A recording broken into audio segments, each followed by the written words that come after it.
ยำจีนลามบักไงมาเด้อกินยำจีนกับเจ้า8-9 โมงแรงละลูกสาวยังมาเฮ็ดยำจีนให้กินอยู่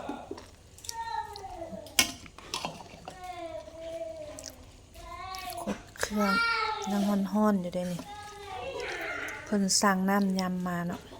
สั่งเป็นสุดแล้วก็ซื้อเครื่องเพิ่ม